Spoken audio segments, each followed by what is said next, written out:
آپ صلی اللہ علیہ وسلم سے پہلے جتنے انبیاء کرام بھیجے گئے وہ اپنی اپنی قوموں کے لیے تھے، اپنے اپنے قبیلوں کے لیے تھے.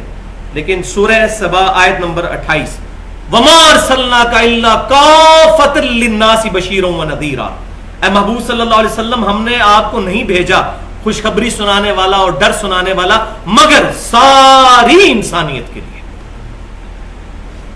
پھر سورۃ الانبیاء میں اللہ تعالیٰ نے مختلف انبیاء کرام علیہ السلام کا ذکر کیا اور پھر آخر میں کنکلوڈ کرتے ہوئے سورۃ الانبیاء کی آیت نمبر 107 وَمَا أَرْسَلْنَاكَ إِلَّا رَحْمَةً لِلْعَالَمِينَ، اے محبوب صلی اللہ علیہ وسلم ہم نے آپ کو نہیں بھیجا مگر سارے جہانوں کے لیے رحمت بنا کر. آیت نمبر 6 آپ صلی اللہ علیہ وسلم کی دعوت کا خلاصہ کیا ہے، مقصد کیا ہے، وہ سورہ الصف آیت نمبر 9 هو الذي ارسل رسوله بالهدى، یہ ہے الہدا ودین الحق لیظہرہ علی الدین کلہ ولو کرہ المشرکون. وہی اللہ ہے جس نے اپنے محبوب صلی اللہ علیہ وسلم کو، اپنے اس خاص رسول کو الہدا قرآن دے کر بھیجا اور دین حق دے کر، تاکہ اس دین اسلام کو تمام ادیان پر غالب کر دے. تو یہ آپ صلی اللہ علیہ وسلم کی بعثت انبیاء کرام کی کنکلوژن ہے، کیونکہ یہ پوری انسانیت کے لیے آئے، لہذا اب کسی اور قبیلے کے لیے کسی اور پیغمبر کی ضرورت نہیں. اور یہ بھی پھر اللہ تعالیٰ نے آیت نمبر 7 سورۃ الاحزاب آیت نمبر 40 ما کان محمد ابا احد من رجالکم ولکن رسول اللہ وخاتم النبیین، محمد صلی اللہ علیہ وسلم تم مردوں میں سے کسی کے باپ نہیں بلکہ وہ تو اللہ کے رسول ہے اور نبوت کی اسٹمپ ہے، مہر ہے.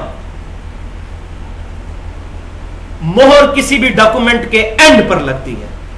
آج بھی دنیا کے تمام عدالتی قوانین کے اندر جب کوئی فیصلہ سنایا جاتا ہے تو اس ڈاکومنٹ کے اینڈ پر مہر لگتی ہے اور قلم جج توڑ دیتا ہے.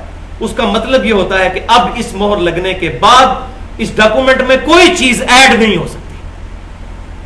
تو آپ صلی اللہ علیہ وسلم نبوت کی مہر ہے.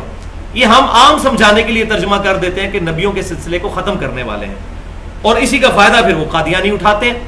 وہ کہتے ہیں کہ جی دیکھیں ان کو تو ترجمہ ہی نہیں ان کے علماء کو آتا. تو یہ لفظ سمجھ لیں، خاتم، یہاں لفظ ہے خاتم زبر کے ساتھ.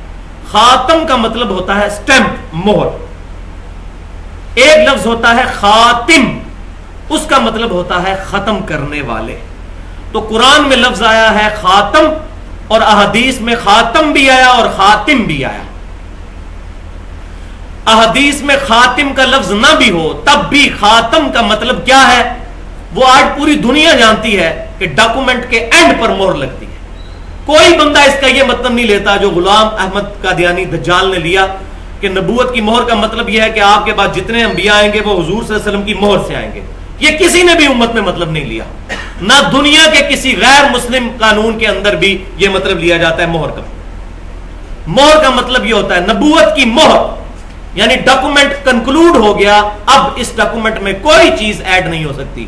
اور باقی آگے احادیث آپ سنیں گے تو خاتم کے لفظ کی صحیح ایکسپلینیشن پھر ان احادیث سے.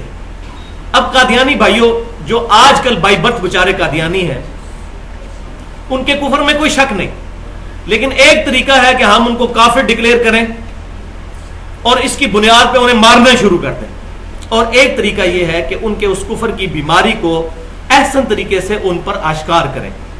اور پھر میں وہی بات ریپیٹ کروں گا جس کے لیے میں یہ بات کہتا ہوں کہ یہ ننگی بات ہے کہ قادیانی صرف اس لیے کافر ہیں کہ ہم قادیانیوں کے گھر نہیں پیدا ہوئے.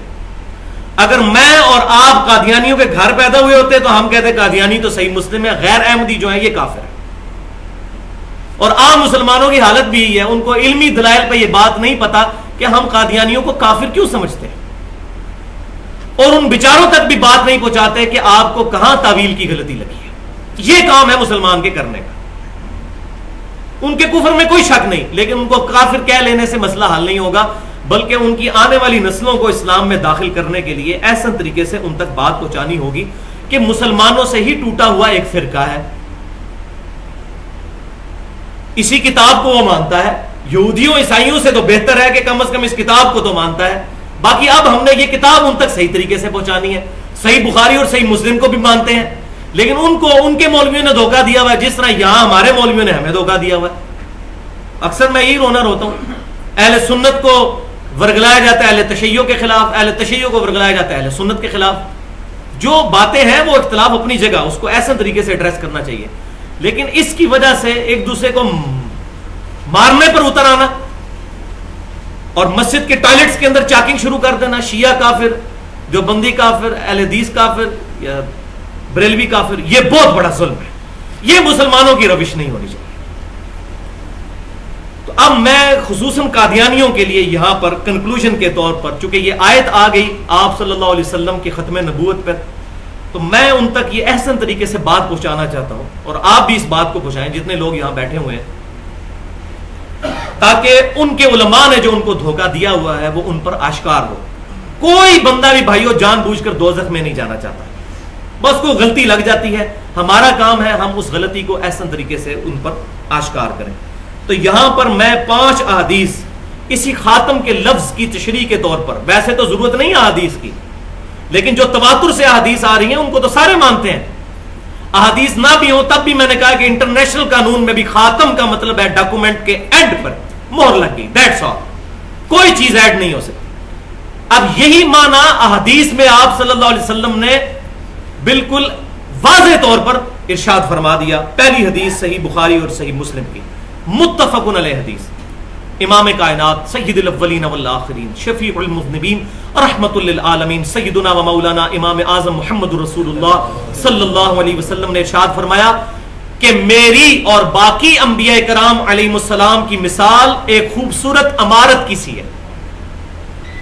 اس عمارت کے پاس سے جب لوگ گزرتے ہیں تو اس کی بڑی تعریف کرتے ہیں اس کی خوبصورتی کی، لیکن اس عمارت میں صرف ایک اینٹ لگنے کی جگہ باقی ہے، اور سارے لوگ یہی بات کرتے ہیں اگر یہ ایک اینٹ لگ جائے تو یہ عمارت مکمل ہو جائے گی، اور وہ ایک اینٹ میں ہوں. آپ صلی اللہ علیہ وسلم نے بیان فرمایا بھائیو جگہ ہی ایک اینٹ کی ہے، تو مسلمہ کذاب یا غلام احمد قادیانی یا آج جو مصر کے اندر ایک اور فتنہ اٹھا ہے ارشاد خلیفہ، یہ لوگ کیسے آگے بیچ میں جب جگہ ہی ایک اینٹ کی خالی ہے؟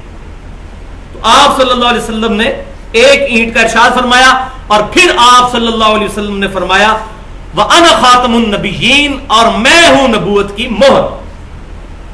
تو مہر کی صحیح ٹرانسلیشن کر دی کہ ایک اینٹ کی جگہ خالی ہے، وہ لگ گئی، وہ آخری ڈاکومنٹ پر سٹیمپ ہے جو لگ گئی اور بات ختم. ورنہ تو آپ فرماتے ہیں کہ ایک اینٹ، اس کے بعد اور جگہ بھی موجود ہے، اس اینٹ کے بعد باقی اینٹیں بھی لگیں گی، نہیں، ایک اینٹ کی جگہ خالی. تو یہاں بھی لفظ خاتم آیا جو قرآن میں آیا، خاتم سٹیمپ مہر. دوسری حدیث صحیح بخاری اور صحیح مسلم کی متفق علیہ حدیث ہے کہ آپ صلی اللہ علیہ وسلم نے فرمایا کہ مجھے اللہ تعالیٰ نے 5 ایسی خصوصیات عطا فرمائی جو مجھ سے پہلے کسی پیغمبر کو نہیں تھی. ان میں سے آپ صلی اللہ علیہ وسلم نے 5ویں خصوصیت کے طور پر ارشاد فرمایا کہ تمام انبیاء کرام علیہ السلام کو اللہ تعالیٰ نے کسی قوم یا قبیلے کی طرف مبعوث کیا، اور مجھے اللہ تعالیٰ نے ساری انسانیت کی طرف مبعوث کیا. اور یہی حدیث جب صحیح مسلم میں آتی ہے تو اس کے آگے الفاظ ہیں کہ آپ صلی اللہ علیہ وسلم نے فرمایا کہ مجھے ساری انسانیت کے لیے مبعوث کیا، وَخُتِمَ بِيَ النَّبِيُّونَ، اور مجھ پر ختم کر دی گئی نبوت. یہاں وہ لفظ وہ بھی آ گیا، خاتم کا لفظ بھی. ابھی تک تو خاتم چل رہا تھا، نبوت کی مہر، یہاں آ گیا سلسلہ ختم، مکمل طور پر فنش. مجھ پر اللہ تعالیٰ نے نبیوں کا سلسلہ ختم فرما دیا، تو یہاں پر خاتم لفظ بھی آ گیا. تیسری حدیث صحیح بخاری اور مسلم کی متفق علیہ حدیث ہے. آپ صلی اللہ علیہ وسلم نے فرمایا قیامت اس وقت تک قائم نہیں ہوگی جب تک کہ 30 جھوٹے دجال نہ پیدا ہو جائیں. ان میں سے ہر شخص یہی دعویٰ کرے گا کہ میں اللہ کا رسول ہوں. یہ حدیث صحیح بخاری اور مسلم میں دونوں موجود ہے کہ 30 جھوٹے دجال آئیں گے قیامت تک، اور ہر ایک دعویٰ کرے گا کہ میں اللہ کا رسول. یہاں رسول کے الفاظ ہیں. اور چوتھی حدیث سنن ابی داؤد اور جامع ترمذی میں جو ہے اس میں الفاظ ہیں کہ قیامت اس وقت تک نہیں قائم ہوگی جب تک 30 جھوٹے نبی نہ پیدا ہو جائیں. رسول بھی آ گیا، نبی بھی آ گیا. یہ قادیانی جو الجھاتے رہتے ہیں نہیں جی رسول آ سکتا ہے نبی نہیں آ سکتا، نبی آ سکتا ہے رسول نہیں آ سکتا، تو دونوں الفاظ آ گئے. سنن ابی داؤد اور جامع ترمذی میں الفاظ ہیں 30 جھوٹے نبی پیدا ہوں گے، اور ان میں سے ہر شخص یہی دعویٰ کرے گا کہ میں اللہ کا پیغمبر ہوں. پھر آپ صلی اللہ علیہ وسلم نے ساتھ ہی بھی فرما دیا انا خاتم النبیین لا نبی بعدی، میں خاتم النبیین ہوں، نبوت کی مہر ہوں، میرے بعد کوئی نبی نہیں. یہ مہر کا مطلب ہے، خود یہ آپ صلی اللہ علیہ وسلم نے ایکسپلین فرما دیا. اور آخری فیصلہ کن حدیث اس مسئلے میں، ویسے تو یہ ساری فیصلہ کن ہے، 5ویں حدیث جو جامعہ ترمذی میں موجود ہے، المستدرک للحاکم میں بھی صحیح سند کے ساتھ ہے، امام ذہبی نے بھی موافقت کی ہے، اور بخاری اور مسلم کی شرط پر یہ حدیث بالکل صحیح ہے کہ آپ صلی اللہ علیہ وسلم نے فرمایا کہ بے شک مجھ پر رسالت اور نبوت آخری درجے پہ مکمل ہو چکی ہے، بے شک میری ذات کے بعد نبوت اور رسالت منقطع ہو چکی ہے، میرے بعد نہ تو کوئی نبی آئے گا اور نہ کوئی رسول آئے گا. اب آپ نے دونوں الفاظ ارشاد فرما دیے، الحمدللہ.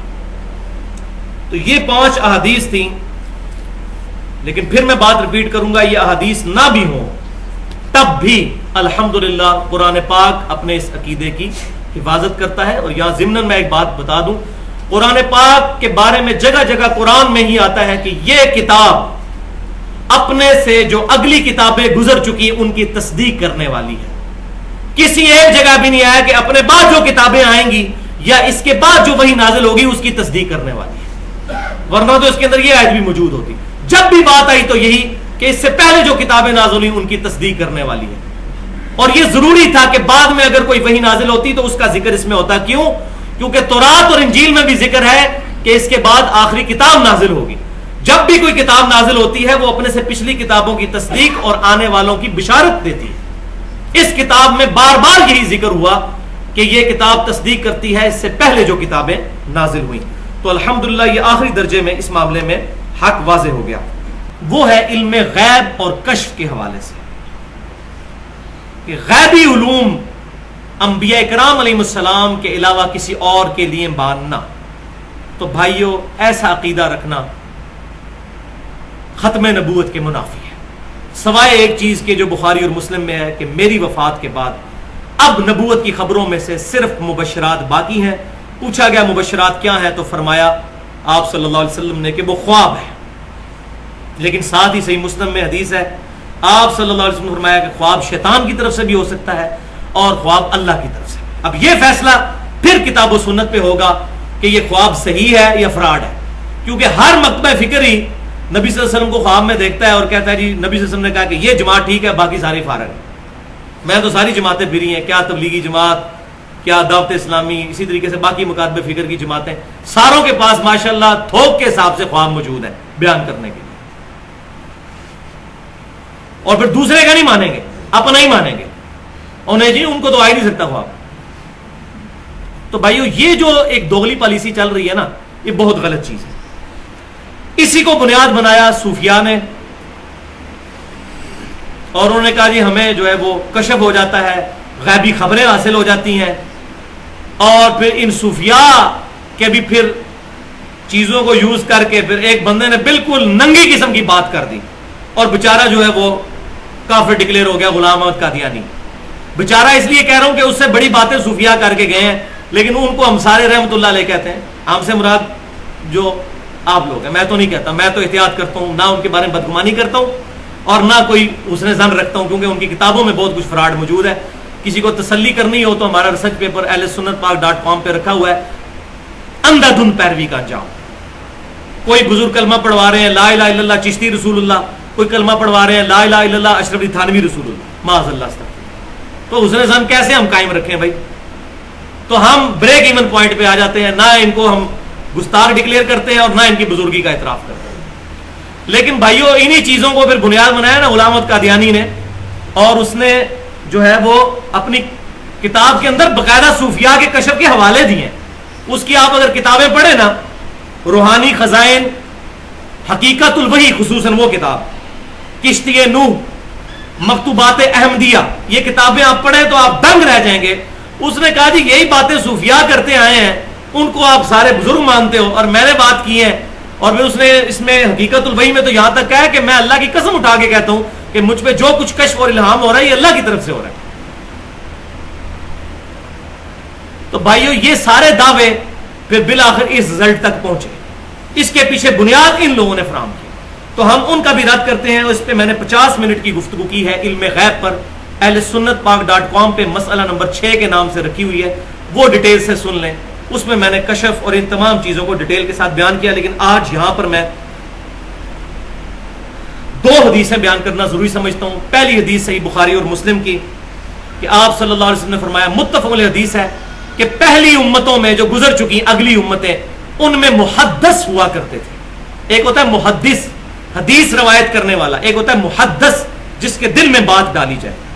تو پچھلی جو امتیں جو اگلی گزر چکی ہیں ان میں محدث ہوا کرتے تھے.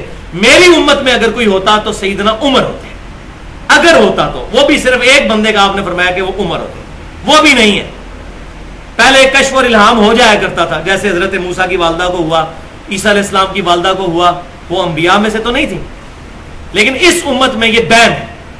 تو میں اس پہ ایک جملہ بولا کرتا ہوں، جس طریقے سے توحید آخری درجے میں کامل ہوئی اس امت میں کہ سجدہ تعظیمی بھی حرام ہو گیا جو پچھلی امتوں میں جائز تھا، ختم نبوت بھی آخری درجے میں ہوئی کہ کشف اور الہام جو غیر انبیاء کو پہلے ہوا کرتا تھا وہ اس امت میں بھی حرام کر دیا گیا کہ نہیں ہوگا، فراڈ ہی ہوگا اگر کوئی کہتا ہے. اس پہ وہ جو سیدنا عمر کی طرف ایک ضعیف روایت اور بات سندیں تو اس کی ہے ہی من گھڑت ہے کہ سیدنا عمر نے 600 میل دور ایک ساریہ نامی جرنیل کو دیکھا اور کہا، یا ساریۃ الجبل. یہ اکثر آپ سنیں گے حضرت عمر فاروق رضی اللہ تعالیٰ عنہ کی جب شہادت کے دن آتے ہیں تو جمعے کی تقریروں میں لوگ یہ بیان کر رہے ہوتے ہیں. بھائیو، یہ اصول محدثین پر بالکل ریجیکٹڈ روایت ہے.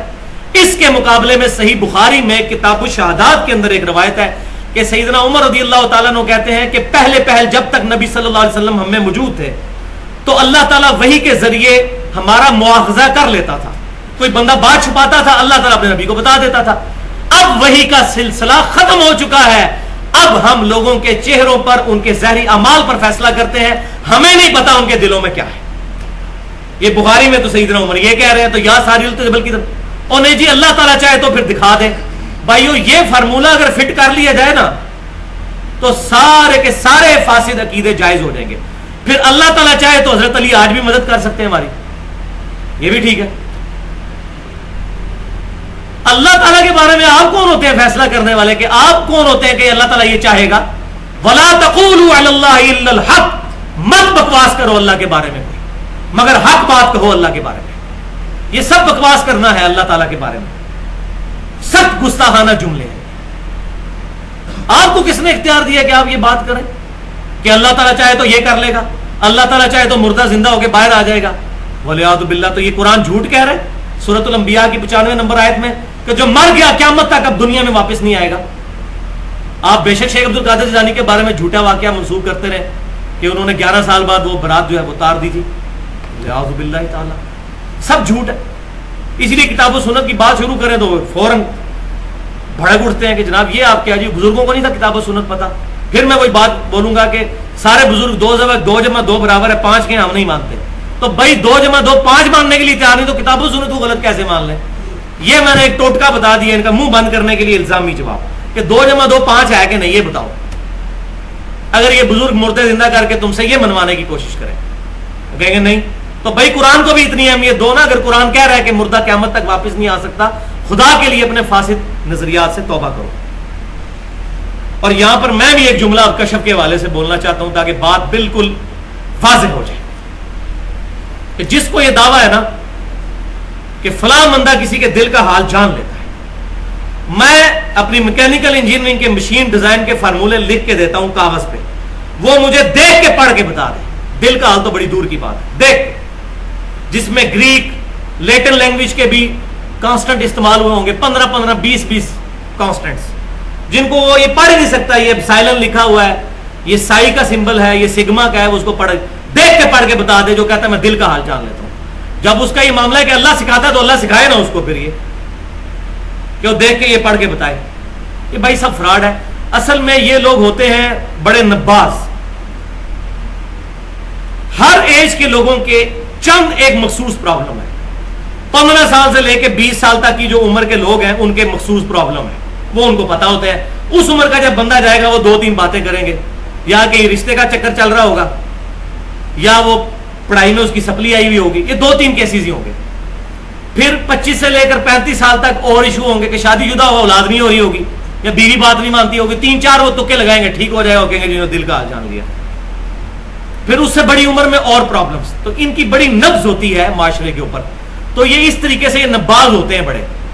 تو ہم کہتے ہیں وہ بڑے پہنچے بزرگ ہیں، تو کوئی پہنچا ہوا بزرگ آپ کو ملے تو میری بات یہ ریکارڈ بھی ہو رہی ہے، میں مشین ڈیزائن کا فارمولہ لکھ کے دیتا ہوں، مجھے دیکھ کے پڑھ کے بتا دے، دل کا حال جاننا تو بڑی دور کی بات ہے۔ پوائنٹ نمبر 4 بھی الحمدللہ ہمارا اس حوالے سے مکمل ہوا۔ اس میں میں نے ایک لیکچر اور بھی ریکارڈ کروایا ahlsunnatpak.com پہ، مسئلہ نمبر 13 ہے علم تصوف اور حیات خضر۔ یہ کہتے ہیں خضر مل گیا، خضر مل گیا، میں نے بتایا وہ خضر کون ہے جو ان کو ملتا ہے، اور قرآن و حدیث والا خضر کون ہے۔ 40 منٹ کی گفتگو ہے اس ٹاپک پہ، وہ بھی ایکسکلوسیو گفتگو ہے، آج تک کسی نے اس موضوع پر بات نہیں کی۔ مسئلہ نمبر 13۔ اب پوائنٹ نمبر 5 جو آخری پوائنٹ ہے، اس کے بعد ہمارا یہ رکوع بھی انشاءاللہ تعالی مکمل ہو جائے گا، آج والا جو ہم نے کرنا ہے وہ ختم نبوت کے حوالے سے میں نے خاتم لفظ پر بحث کی تھی زبر کے ساتھ۔ ایک معنی میں نے اس کا بیان کیا تھا مہر، دوسرا معنی مجھ سے اوور لک ہو گیا تھا، اس کو میں آج بیان کروں گا، لیکن یہ پہلے سمجھ لیں کہ انگوٹھی کے لیے، مہر کے لیے بھی خاتم کا لفظ استعمال ہوتا ہے، اور میں نے پچھلی دفعہ بتایا تھا کہ خاتم کا مطلب ہے مہر، ڈاکومنٹ کے اینڈ پہ مہر لگتی ہے جس کے بعد کوئی چیز ایڈ نہیں ہو سکتی۔ تو آپ صلی اللہ علیہ وسلم نبوت کی مہر، صحیح بخاری اور مسلم کی متفق علیہ حدیث ہے، نبی صلی اللہ علیہ وسلم کو بتایا گیا جب آپ خطوط لکھنے لگے نا غیر مسلموں کے نام، ان کے بادشاہوں کے نام، کیسر و کسرا کے نام، تو بتایا گیا کہ بغیر مہر کے وہ قبول نہیں کرتے خط۔ تو آپ صلی اللہ علیہ وسلم نے اپنی ایک انگوٹھی بنوائی، مہر بنوائی، جس پہ 3 سطریں تھیں، سب سے نچلی سطر پہ لکھا ہوا تھا محمد، اس سے اوپر والی رسول، اور سب سے اوپر اللہ، محمد الرسول اللہ صلی اللہ علیہ وسلم۔ یہ آج بھی آپ تصویر اس کی دیکھتے ہوں گے، وہ بالکل اوریجنل ہے، اسی کی تصویر ہے، وہ آج بھی موجود ہے، کئی خطوط اوریجنل موجود ہیں جس پہ وہ مہر لگی ہے۔ تو آپ صلی اللہ علیہ وسلم نے اپنی مہر بنوائی۔ پھر صحیح بخاری اور مسلم میں یہ حدیث ہے کہ آپ صلی اللہ علیہ وسلم نے فرمایا کہ میری اس مہر کی طرح کی مہر کوئی نہ بنوائے، یہ اب میری نشانی ہے۔ تو خاتم کا مطلب مہر بھی ہے، اور ایک اور خاتم کا مطلب ہے، یہ تو ہو گیا سٹیمپ، ایک اور مطلب ہے سیل، جو خطوں کے بعد سیل لگائی جاتی ہے۔ کبھی یہ کوئی سٹے وغیرہ لے لیں کہیں جھگڑے پر، وہ تالے کے اوپر بھی اس کی وہ لگا جاتے ہیں سیل، اور ریڈ سے کلر کی، خط کے اوپر بھی سیل لگتی ہے، جس کا مطلب ہے کہ اب اس لفافے میں کوئی چیز داخل نہیں ہو سکتی۔ تو نبی صلی اللہ علیہ وسلم خاتم ہے، سیل آف دا پروفٹ بھی ہے، سٹیمپ آف دا پروفٹ بھی ہے، اس میں کوئی چیز اب داخل نہیں ہو سکتی۔ تو یہ سیل کا معنی بھی خاتم کے معنوں میں عربی زبان میں بولا جاتا ہے، اور مشہور آیت ختم اللہ علی قلوبہم وعلی سمعہم وعلی ابصارہم، اللہ تعالیٰ نے سیل کر دیا ہے ان کے دلوں کو، ان کی آنکھوں کو، ان کے کانوں کو، اب یہ حق بات قبول نہیں کریں گے، کیونکہ انہوں نے جان بوجھ کے کفر اختیار کیا۔ وہاں بھی لفظ یہ خاتم کا لفظ استعمال ہوتا ہے۔